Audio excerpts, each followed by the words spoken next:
नमस्कार.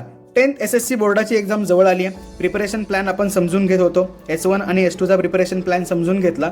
आता mathematics 1चा preparation plan नीट समजून घेऊ. आपल्या हातामध्ये जास्त दिवस नाही राहिलेत, 50 डेजच राहिलेत. उरलेले दिवस आपले कम्प्लिशनमध्येच निघून जातील. त्यामुळे या डेजला आपल्याला व्यवस्थित युटिलाइज करायचं आहे. चलो, मॅथमॅटिक्स 1 स्टार्ट करण्या अगोदर सुरुवातीला चॅप्टर कसे डिवाइड झालेत ते बघा. इक्वेशन बेस्ड चॅप्टर पहिला आणि दुसरा, नंतर फॉर्म्युला बेस्ड चॅप्टर तिसरा आणि चौथा, नंतर डाटा बेस्ड चॅप्टर पाचवा आणि सहावा. जे शेवटचे 4 चॅप्टर आहेत ते एकदम इझी आहेत. ह्या दोघांना प्रिपरेशनसाठी टाइम जास्त द्यावा लागेल. क्लिअर झालं? चलो, आता 1 बाय 1 कसं प्रिपरेशन करायचं सेक्शन वाईज नीट समजून घेऊ.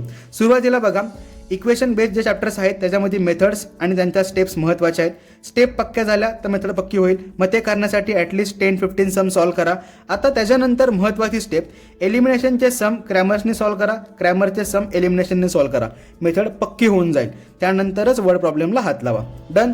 आता पुढं बघा, फॉर्म्युला बेस्ड जे चॅप्टर्स असतात त्यांच्यामध्ये फक्त फॉर्म्युला असतो आणि फॉर्म्युला नीट वापरता आला तर सम इझी आहेत. त्यासाठी फॉर्म्युलाची शीट तयार करा. प्रॅक्टिस सेट सॉल्व करताना फॉर्म्युला जवळ ठेवा. प्रत्येक फॉर्म्युल्यामध्ये ज्या टर्म्स आहेत आणि क्वेश्चनचं जे वर्डिंग आहे हे क्लिअर करून घ्या. चॅप्टर इझी आहेत, अजिबात डिफिकल्ट नाही आहेत, पण त्यासाठी अगोदर फॉर्म्युला शीट तयार करतात. क्लिअर झालं? आता एकदम इझीवाले चॅप्टर, डाटाबेस चॅप्टर, ह्यांच्यामध्ये सगळ्यात पहिली स्टेप काय, तर हे जे काही वर्ड्स आहेत ना ह्यांचे अर्थ समजून घ्या. हे क्लिअर झाल्यानंतर प्रत्येक चॅप्टरमध्ये, उरलेल्या 2 चॅप्टरमध्ये मेथड जे आहेत ते एका पेजवरती नीट लिहून घ्या. नंतर त्यांचे सम प्रॉपर स्टेपनी सॉल्व करा. 2 ते 3 दिवसामध्ये 5वा चॅप्टर आणि 6वा चॅप्टर हा पक्का होऊन जातो. क्लिअर? आता नेक्स्ट 50 डेजमध्ये कसं प्रिपरेशन करताल ते बघा.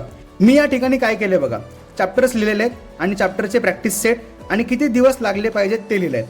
मिनिमम एवढे डेज देणं तुम्हाला गरजेचं आहे. ह्याच्यापेक्षा कमी डेज देऊ नका. प्रत्येक चॅप्टरला जेवढे डेज पाहिजेत तेवढे डेज देणं गरजेचं आहे.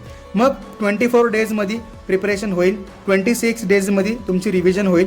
डेली 8 सम जरी केले तरी एवढे सम्स होऊन जातात. त्यामुळे लोड घेऊ नका. महत्त्वाची गोष्ट काय तर कन्सिस्टन्सी मेंटेन ठेवा. IMP क्वेश्चन्स ऑलरेडी शेअर झालेले आहेत, ते क्वेश्चन्स घ्या आणि स्टार्ट करा. अजिबात लोड घेऊ नका. एकदम व्यवस्थित तुमचं प्रिपरेशन होऊन जाईल. Bye bye.